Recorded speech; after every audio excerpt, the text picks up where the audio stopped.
Ladies and gentlemen, today I want to challenge your thinking, shake your foundation, and help you understand a truth that many have ignored. Before you can master a relationship, you must first master yourself. We live in a world that glorifies relationships but undervalues individual growth. Society tells us that being alone is a curse, that singleness is a problem to be solved. But let me tell you, loneliness is not the absence of people, it is the absence of purpose. So today I give you 3 reasons why living alone is the key to true success before any relationship. Ladies and gentlemen, today I want to challenge your thinking, shake your foundation, and help you understand a truth that many have ignored. Before you can master a relationship, you must first master yourself. We live in a world that glorifies relationships but undervalues individual growth. Society tells us that being alone is a curse, that singleness is a problem to be solved. But let me tell you, loneliness is not the absence of people, it is the absence of purpose.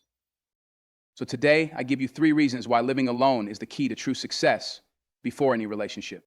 If you don't know who you are when you're alone, you will lose yourself when you're with someone else. Too many people enter relationships without ever discovering their own identity.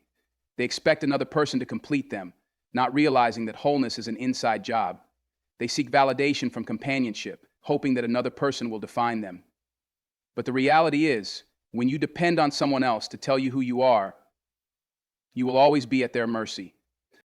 Living alone forces you to confront the most important question in life. Who am I?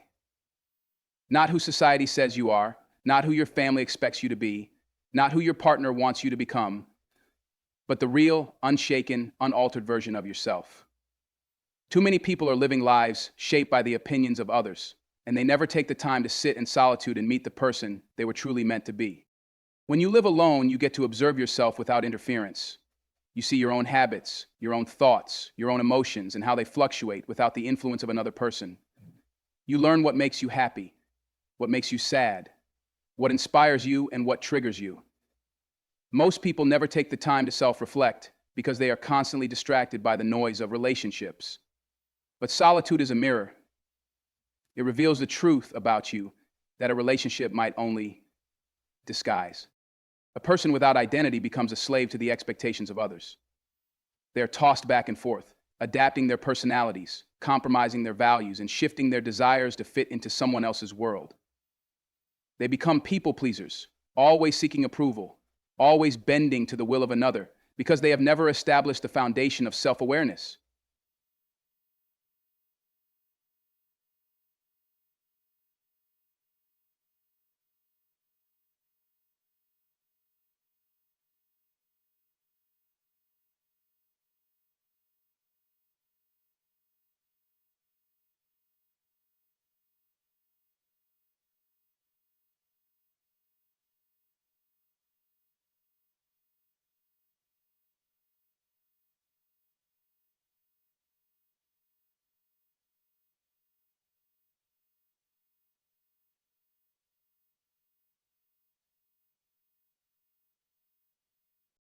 Living alone teaches you to be self-sufficient. It teaches you how to enjoy your own company, how to stand firm in your decisions, and how to rely on yourself for emotional stability.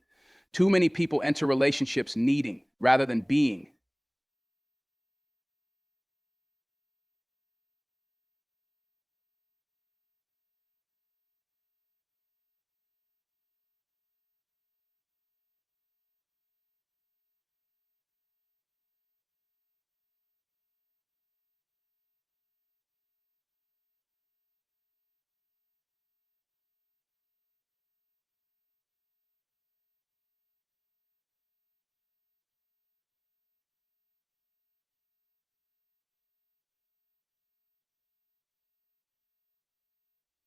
Taking the time to build your own identity.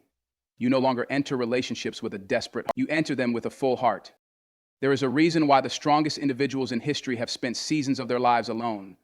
They withdrew from the world, not because they hated people, but because they knew that isolation breeds revelation. It is in solitude that vision is born. It is in solitude that you hear the voice of purpose more clearly. It is in solitude that you meet yourself, the real you, the authentic you, the version of you that is not tainted by outside influences.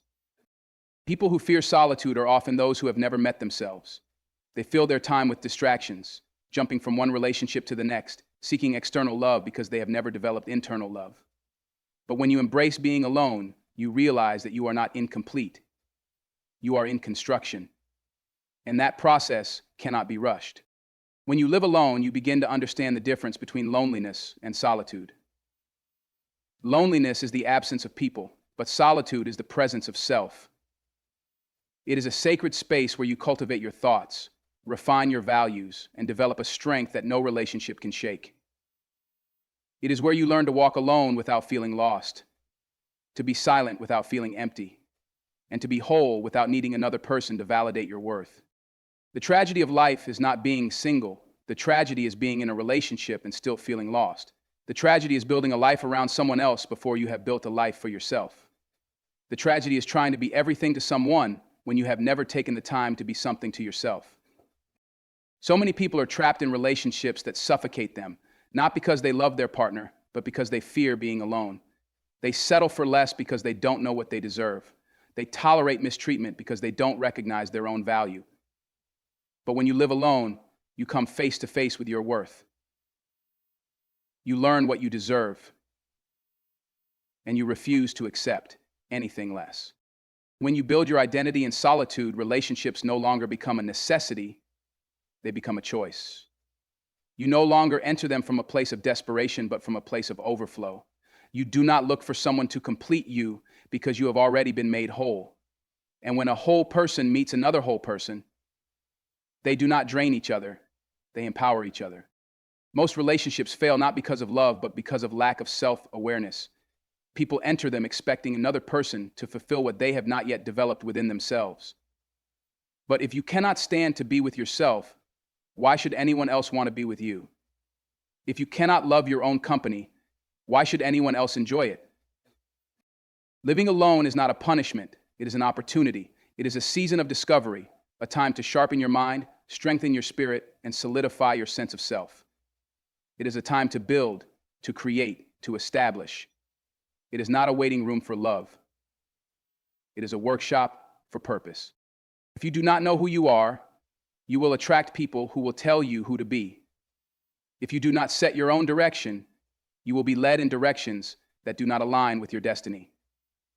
And if you do not build your identity in solitude, you will build it on the unstable foundation of relationships that may not last. There is a reason why some of the greatest minds, the most powerful leaders, and the most impactful visionaries spent seasons of their lives in solitude. It was not because they were antisocial. It was not because they hated people. It was because they understood that purpose is not discovered in crowds. It is discovered in isolation. Most people spend their entire lives existing, but never truly living. They wake up, go through routines, work jobs they do not love, stay in relationships that drain them, and spend their time fulfilling the dreams of others while neglecting their own. The reason they never break free is because they have never taken the time to pause and ask the most critical question in life: why am I here? Living alone forces you to confront that question. It removes distractions, silences the noise, and puts you face to face with the deepest parts of yourself. It is in solitude that you begin to search, to reflect, to evaluate. You start to recognize what drives you, what excites you, what makes you feel alive. You start to separate what you have been conditioned to do from what you were actually created to do. Most people never find their purpose because they are too busy filling their lives with unnecessary distractions. They are constantly surrounded by people, constantly seeking entertainment, constantly moving from one relationship to another, never realizing that all of these things pull them further away from their true assignment. But when you live alone, there is nowhere to hide. You cannot escape yourself. You must confront your own life and ask, am I truly living, or am I just existing? Living alone is not about isolation, it is about incubation. It is a time when your purpose is developed, refined, and strengthened. Every great vision requires a season of preparation. Every dream needs a period of refinement. Every calling demands time away from the crowd to be nurtured and cultivated. People who never experience solitude often find themselves lost in the world's expectations, following paths that were never meant for them. But those who embrace being alone begin to see clearly. They recognize their gifts, they understand their calling, and they gain the clarity that others lack. When you live alone, you have the space to work on yourself without interference. You can wake up every morning and devote your energy to your passions, your dreams, your goals. You are not constantly adjusting your schedule to fit someone else's needs. You are not compromising your time to accommodate a relationship that does not align with your vision. You are fully invested in your own growth, in your own development, in your own success. Most people abandon their dreams, not because they lack talent, but because they lack focus.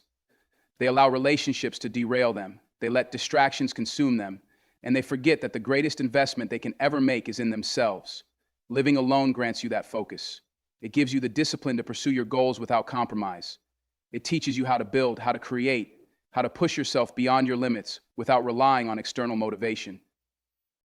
Look at history. Every great leader, every revolutionary thinker, every person who changed the world had a season of solitude. They withdrew, not because they were running away from people, but because they were running toward their purpose. They knew that their vision required separation. They understood that their calling demanded undivided attention. They embraced the loneliness because they saw what others could not see. They saw their future, their destiny, their assignment. Living alone is not about avoiding love, nor is it about rejecting companionship.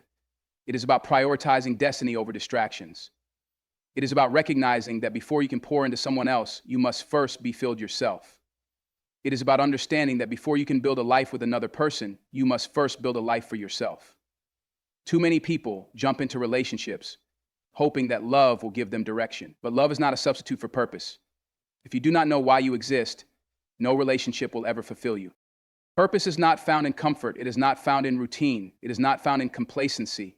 It is found in those quiet moments when you are alone, wrestling with your thoughts, searching for meaning, striving for excellence. It is found in those long nights of hard work, in those early mornings of relentless pursuit, in those days of discipline when no one is watching. Living alone forces you into those moments. It strips away the distractions and leaves you with nothing but your potential. Some people fear being alone because they do not want to face themselves. They do not want to confront their weaknesses, their flaws, their doubts. They do not want to deal with the truth that they have been avoiding. But the truth is this: purpose cannot be discovered in denial. It must be confronted, cultivated, and pursued with intention. When you live alone, you start to own your journey. You stop waiting for permission. You stop looking for validation. You stop making excuses. You realize that this is your life, your assignment, your responsibility. You begin to take bold steps. You begin to pursue what truly matters. You begin to step into the person you were always meant to be. There is no greater tragedy than dying without ever having lived. There is no greater loss than realizing too late that you spent your life chasing things that had no meaning.